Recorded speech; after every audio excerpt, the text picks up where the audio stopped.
مولاي صل وسلم دائما أبدا على حبيبك خير الخلق كلهم.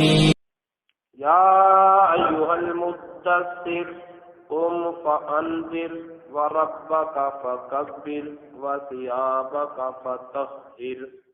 صدق الله العلي العظيم وصدق رسوله النبي الكريم. نحن على ذلك من الشاهدين والشاكرين والحمد لله رب العالمين.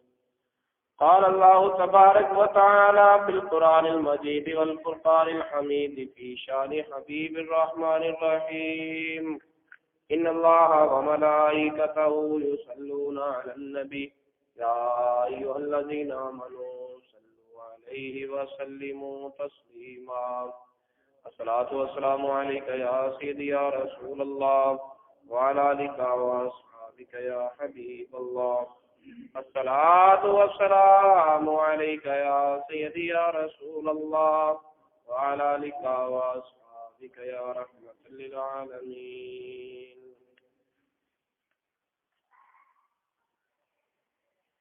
چمک تجھ سے پاتے ہیں سب پانے والے، میرا دل بھی چمکاتے چمکانے والے. تو زندہ ہے واللہ، تو زندہ ہے واللہ، تو زندہ ہے واللہ، تو زندہ ہے واللہ. میرے چشم عالم سے چھپ جانے والے، میرا دل بھی چمکا دے چمکانے والے. برستا نہیں دیکھ کر ابر رحمت، برستا نہیں دیکھ کر ابر رحمت، بدوں پر بھی برساتے برسانے والے. میرا دل بھی چمکاتے چمکانے والے، میرا دل بھی چمکاتے چمکانے والے. اللہ تعالیٰ کی حمد و ثنا کے بعد اللہ تعالیٰ کے پیارے حبیب حبیب خدا تاجدار بطوحا عالم نور مجسم حبیب کبریا احمد مجتبی محمد مصطفیٰ صلی اللہ علیہ وآلہ وسلم پاک بارگاہ بے کفنا میں ہدیہ درود اسلام پیش کرنے کے بعد حاضرین محترم، قرآن پاک کا 29واں پارہ سورہ المدثر کی 4 نمبر آیت، جس پر سابقہ جمعۃ المبارک میں بھی گفتگو ہوئی، اسی کی روشنی میں آج بھی کچھ معروضات پیش کرنے کی کوشش کرتا ہوں. ثیابک فطہر، اپنے کپڑوں کو پاک رکھیے. اس کا ایک معنی امام فخر الدین رازی رحمۃ اللہ علیہ نے اس کے متعدد مطالب اور معانی بیان کیے ہیں، جن میں سے 2 مطالب اور بیان معانی جو تھے وہ میں نے پچھلے جمعہ المبارک بیان کیے تھے. اس کا ایک مطلب تو یہ ہے کہ پاک صاف لباس کو رکھیے، لباس کو ناپاک نہ ہونے دیجیے، علائشوں سے پاک رکھیے، نجاستوں سے پاک رکھیے. اور اس کا دوسرا معنی یہ تھا کہ اپنے لباس کو پاک رکھو، یعنی حرام کی کمائی اپنے وجود پر استعمال نہ کرو. تمہارا لباس جو ہے وہ حرام سے پاک ہونا چاہیے، حلال سے کمایا ہوا ہو، حرام سے کمایا ہوا نہ ہو. یہ اس کا دوسرا معنی تھا. اور تیسرا معنی یہ بھی امام فخر الدین رازی رحمۃ اللہ علیہ نے ہی بیان کیا ہے امام فخر الدین رازی رحمۃ اللہ علیہ کے علاوہ اسے امام مظہری، امام قاضی ثناء اللہ پانی پتی نے تفسیر مظہری میں بھی ذکر کیا ہے، اسے حضرت علامہ محمود العلوسی رحمۃ اللہ علیہ نے تفسیر روح البیان میں بھی ذکر کیا ہے، اور اس معنی کو تفسیر روح المعانی میں بھی شیخ بغدادی نے ذکر کیا ہے، اور وہ معنی یہ ہے کہ اپنے لباس کو پاک رکھیے۔ ہم لباس سے مراد یہ کپڑے لیتے ہیں، لیکن عربی زبان میں ثوب سے مراد نفس اور دل بھی لیا جاتا ہے عربی زبان میں، اور یہ محاورہ ہمارے اندر بھی شائع ضائع ہے، مشہور ہے کہ جو آدمی کردار کا صاف ہو اسے کہتے ہیں یہ پاک دامن آدمی۔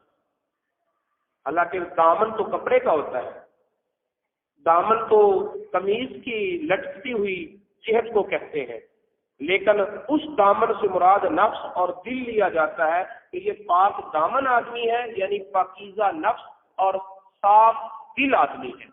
اس کے لیے یہ لفظ ہمارے اردو میں بھی بولا جاتا ہے، اور عربی میں بھی طاہر الذیل کا لفظ استعمال کیا جاتا ہے، جس کا اردو میں ترجمہ پاک دامن ہی بنتا ہے کہ یہ پاک لباس والا آدمی ہے، اور مراد یہ لیتے ہیں کہ اس کا دل پاک ہے، اس کا نفس علائشوں سے پاک ہے۔ تو فَثِيَابَ کا فَطَهِّرْ کا معنی ہوا اپنے دل کو پاک رکھے۔ ثِيَابَ کا فَطَهِّرْ کا معنی کیا ہوا؟ اپنے دل کو پاک رکھے۔ دل کی پاکیزگی معاشرے کی درستگی کے لیے انتہائی ضروری ہے۔ اگر دل پاکیزہ نہیں ہوں گے تو معاشرے میں طرح طرح کی برائیاں پھیلیں گی اور انہیں کوئی بھی کنٹرول نہیں کر سکے گا۔ تب تک معاشرہ تشکیل نہیں ہوتا جب تک دلوں کی طہارت نصیب نہ ہو جائے۔ اس کی سب سے بڑی مثال انقلاب اسلام ہی ہے، انقلاب مکہ، انقلاب مدینہ۔ مکے کے لوگوں کو دیکھ لو کہ ان میں ابو الحکم جیسے صاحب فہم و فراست لوگ بھی تھے، جس کو ابو جہل کے نام سے دنیا جانتی ہے۔ ان جیسے تدبیر کرنے والے لوگ بھی تھے، مدبر بھی تھے، اور ایسے پڑھے لکھے تھے کہ باقی ساری دنیا کو وہ عجم سے تعمیر کرتے تھے کہ یہ پڑھ اور جاہل لوگ ہیں، پڑھے لکھے تو ہم ہیں۔ اور انہیں اپنی فصاحت و بلاغت اور قوت گویائی پر اتنا مان تھا کہ قصیدے لکھ کر سونے کے پانی کے ساتھ کعبے کے اندر اس کے شتیر کے ساتھ لٹکائے ہوئے ہوتے تھے، اور یہ چیلنج ہوتا تھا کہ پوری دنیا کے لوگ اس مکے میں آتے ہیں، اس کعبے کا طواف کرتے ہیں، اس کعبے کے اندر ہم نے اپنا قصیدہ لکھ کر چیلنج کیا ہے کہ پوری دنیا میں کوئی ہے ہمارے جیسا شعر کہنے والا تو مقابلے پہ آ جائے۔ اتنے فہیم، اتنے مدبر، اتنے سلیقہ شعار لوگ، اتنے صاحب فہم و فراست لوگ، لیکن وہی لوگ چور بھی ہیں، وہی لوگ ڈاکو بھی ہیں، وہی لوگ لٹیرے بھی ہیں، وہی لوگ اپنی ماں اور بہنوں اور بیویوں میں امتیاز نہ کرنے والے لوگ ہیں، وہی لوگ ہیں جو بچیوں کو زندہ درگور کر دیا کرتے ہیں۔ ان کے دل میں اتنی رحم بھی نہیں آتا کہ میرا اپنا بچہ ہے، میرے خاندان کی بیٹی ہے، اور میں اپنے ہاتھوں سے ذبح کر کے ذبح کیے بغیر کبھی زندہ بھی دفن کر دیتے ہیں، اور ان کے دل میں ذرہ بھر بھی تکلیف محسوس نہیں ہوتی۔ پھر ایک وقت آتا ہے کہ اسی خاندان کے لوگ، اسی معاشرے میں پلے ہوئے لوگ، اسی ماحول میں رہنے والے لوگ ایک وقت آیا اتنے بدلے ہوئے نظر آتے ہیں کہ دیکھنے والا دیکھتا ہے کہ وہ ایڑیاں اٹھا کر چل رہے ہیں، اور پورا قدم بھی زمین پر نہیں رکھتے، پورا قدم زمین پر نہیں رکھتے، ایڑیاں اٹھا کر چل رہے ہیں۔ پوچھنے والا پوچھتا ہے بھائی اس طرح چلنے کی کیا وجہ ہے؟ کوئی پاؤں میں تکلیف آ گئی ہے، جو کوئی ٹانگ میں تکلیف آ گئی ہے، کیا وجہ ہے اس طرح چلنے کی؟ تو جواب یہ آتا ہے نہ پاؤں میں تکلیف ہے، نہ ٹانگ میں تکلیف ہے، دل میں درد ہوتا ہے، اگر پاؤں کے نیچے آ کر کوئی چوٹی بھی مر جاتی ہے۔ ایک وقت وہ ہے کہ اپنے بچوں کو مار رہے ہیں اور دل پسیج نہیں رہا، ایک وقت وہ ہے کہ پاؤں کے تلے چیونٹی آ کے مر رہی ہے اور دل پہ تکلیف محسوس ہو رہی ہے۔ یہ انقلاب کیا تھا؟ یہ تبدیلی کیا تھی؟ یہ فرق کیسے پڑا؟ فرق اسی طرح پڑا، پہلے ان کے دل پاک نہ تھے تو بچوں کو مارتے ہوئے بھی دریغ نہیں کرتے تھے، اب دل پاک ہو گئے تو زمین پر رینگنے والی چیونٹیاں بھی مرتی ہیں تو دل میں تکلیف محسوس ہوتی ہے۔ میرے دوستو، یہ ہے دل کی پاکیزگی اور ناپاکیزگی کا فرق جو تاریخ اسلام نے کھول کر واضح کر دیا ہے۔ آج ہم اپنے معاشرے میں جب نظر دوڑاتے ہیں تو لاہور میں بم پھٹ رہا ہے، پشاور میں دھماکے ہو رہے ہیں، درباروں اور درگاہوں پر جہاں لوگ امن ڈھونڈنے کے لیے جاتے ہیں، جہاں تسکین اور چین اور آرام کی تلاش میں جاتے ہیں، وہاں پر بھی بے آرامیاں اور دکھوں اور تکلیفوں کی تقسیم ہو رہی ہے۔ تو یہ کون ہے، کیوں ہے کہ انسانوں کو انسان مارتے ہوئے شرما نہیں رہے، گھبرا نہیں رہے، بچے یتیم ہو رہے ہیں ان کا دل تڑپتا نہیں، عورتیں بیوہ ہو رہی ہیں ان کے دل پر کوئی تکلیف نہیں ہوتی۔ اس کی وجہ صرف ایک ہی ہے، ان بیماریوں کا حل فقط ایک ہی ہے، جب دل ناپاک ہو جائے معاشرہ کبھی سدھر نہیں سکتا، اور معاشرے کو سدھارنا ہے تو دلوں کو پاک کرنا ہوگا، دلوں کی پاکیزگی چاہیے۔ آج ہم بر صغیر پاک و ہند میں حکومتوں اور کا نظام دیکھتے ہیں، لیکن یاد رکھو حکومتیں ملک بناتی ہیں، معاشرہ نہیں بناتی۔ معاشرہ جب بھی بنا ہے یا داتا علی حجویری کی نگاہ سے بنا ہے، یا خواجہ اجمیری کی نگاہ سے بنا ہے، یا سلطان العارفین کی نگاہ سے بنا ہے، کسی اللہ والے کی نگاہ اٹھتی ہے، دلوں کی پاکیزگی ہوتی ہے، معاشرہ تشکیل پاتا ہے۔ آج بھی اگر ہمیں تکلیف ہے اس بلکتی ہوئی انسانیت پر، اگر دل پڑتا ہے ان ظالم درندوں پر، تو اس کا حل احتجاج نہیں بنے گے۔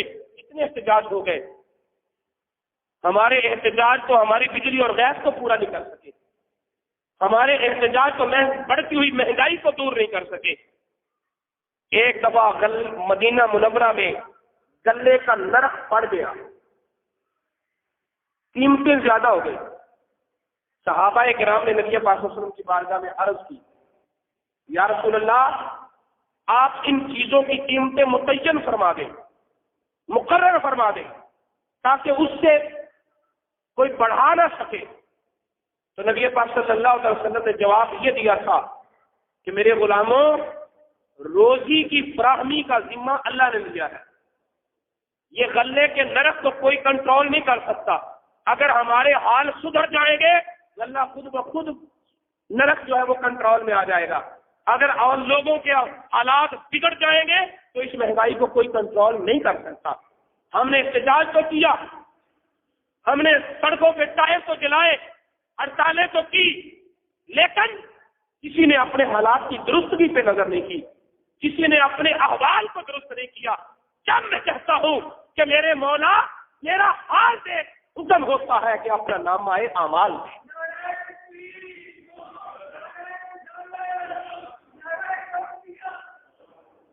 آج بھی میرے دوستو اس منتشر حالات کا ایک ہی حل ہے، ان بگڑے ہوئے حالات کا ایک ہی حل ہے کہ ہم اپنے باطن پہ توجہ دے دیں، اپنے دل کی درستگی کر لیں، اپنے نفس کا تزکیہ کر لیں۔ اور کیسے ہوگا، کیوں کر ممکن ہوگا؟ عربوں کے علم و فصاحت اور بلاغت نے ان کے دلوں کو درست نہیں کیا تھا، اہل مدینہ کی زراعت اور کاروباری عروج نے ان کے دلوں کو درست نہیں کیا تھا، کیسر و کسرا کی فتوحات نے ان کے دلوں کی اصلاح نہیں کی تھی۔ اگر پورے زمانے میں دلوں کی اصلاح ہوئی ہے تو نکاح مصطفیٰ سے ہوئی ہے۔ اللہ رب العزت کا قرآن فرماتا ہے والذی بعث فی الامیین رسولا، وہ ذات جس نے ان پڑھ جاہل اور اجڈ لوگوں میں اپنا رسول بھیج دیا۔ اگر مہذب تہذیب یافتہ کسی معاشرے میں رسول آتا تو لوگ کہتے کہ یہ پہلے ہی بنا بنایا معاشرہ تھا، یہ معاشرے نے رسول کو جنم دیا ہے۔ اگر کسی شام کے ملک میں یا اس وقت کے ایران میں جو اپنے اس دور کے حساب سے امریکہ جیسی تہذیب رکھتا تھا، کیسر و کسرا کی سلطنتوں میں اپنے محبوب کو نہیں بھیجا، کہاں بھیجا؟ ان میں بھیجا جنہیں اپنا بدن بھی چھپانا نہیں آتا تھا، جنہیں قدر پوشی کا شعور بھی نہیں تھا، ان لوگوں میں اپنا رسول بھیجا تاکہ دنیا والے یہ نہ کہیں کہ اس تہذیب نے رسول کو جنم دیا ہے، کسی معاشرے نے رسول کو جنم دیا ہے، بلکہ کائنات کو پتہ چل جائے کہ جہاں بھی تہذیب کو جنم ملا ہے، جہاں بھی معاشرے کی تشکیل ہوئی ہے، اس رسول کی نگاہ سے ہوئی ہے۔ معاشرے بھی اس رسول نے بنائے ہیں، تہذیبیں بھی اس رسول نے سکھائی ہیں۔ ان پڑھ اور جاہل اور اجڈ لوگوں میں اپنا رسول بھیجا۔ منہم، جو ان سے خونی تعلق بھی رکھتا تھا، یعنی انہی میں سے جنم پایا ہوا، پیدائش پانے والا، یاتلو علیہم آیاتہ، انہیں قرآن کی آیتیں بھی پڑھ کے سناتا ہے، وَیُزَکِّیہم، اور ان کے باطن کو پاک بھی کرتا ہے۔ یہ رسول ہے جو باطن کو پاک کرتا ہے، جو دل کی پاکیزگی کا سامان لے کر آتا ہے۔ نگاہ مصطفیٰ ہے جو تزکیہ نفس کرتی ہے، جو طہارت قلب عطا کرتی ہے۔ اور فرمایا یہ صرف اپنے زمانے والوں کے لیے نہیں، وَآخَرِينَ مِنْهُمْ لَمَّا يَلْحَقُوا بِهِمْ، وہ لوگ جو ابھی پیدا نہیں ہوئے، قیامت تک آئیں گے، انہیں بھی اگر دل کی طہارت نصیب ہوگی تو اسی مصطفیٰ کی نگاہ کرم سے ہوگی۔ تو میرے لوگ دوستو، آج بھی اگر ہماری بدحالیوں کا علاج ہے تو گنبد خضرا کی ٹھنڈی چھاؤں میں ہے۔ آج بھی اگر امن کی تلاش ہے، شہر مکہ بھی پر امن نہیں تھا، یہاں پر بھی ظلم و ستم ہوتے تھے۔ اگر شہر مکہ کو اِذْ جَعَلْنَا الْبَيْتَ مَثَابَةً لِلنَّاسِ وَأَمْنًا کا درجہ ملا ہے تو وہ بھی مصطفیٰ کی وجہ سے ملا ہے۔ اگر شہر مدینہ کو حرم بننے کا شرف ملا ہے تو وہ بھی مصطفیٰ کی وجہ سے ملا ہے۔ آج اگر ہمیں اپنے ملک میں امن چاہیے تو ہمیں بھی یہی چاہیے۔ علامہ اقبال نے کہا تھا، قوت عشق سے ہر پست کو بالا کر دے۔ اگر تیرے ماحول میں پستیاں ہیں تو ان پستیوں کو بلندیوں میں بدلنے کا ایک ہی حل ہے کہ عشق مصطفیٰ کی روح پھونک دو، عشق مصطفیٰ کی شمع روشن کر دو، عشق سرکار کی ایک شمع جلا لو دل میں، بعد مرنے کے لحد میں بھی اجالا ہوگا۔ قوت عشق سے ہر پست کو بالا کر دے، قہر نے اس میں محمد سے اجالا کر دے۔ چاہتے ہو تم اگر نکھرا ہوا فردا کا رنگ، دونوں عالم پہ چھڑک دو، گنبد خضرا کا رنگ، دونوں عالم میں تمہیں مقصود کر آرام ہے، ان کا دامن تھام لو جن کا محمد نام ہے۔ وما علینا الا البلاغ۔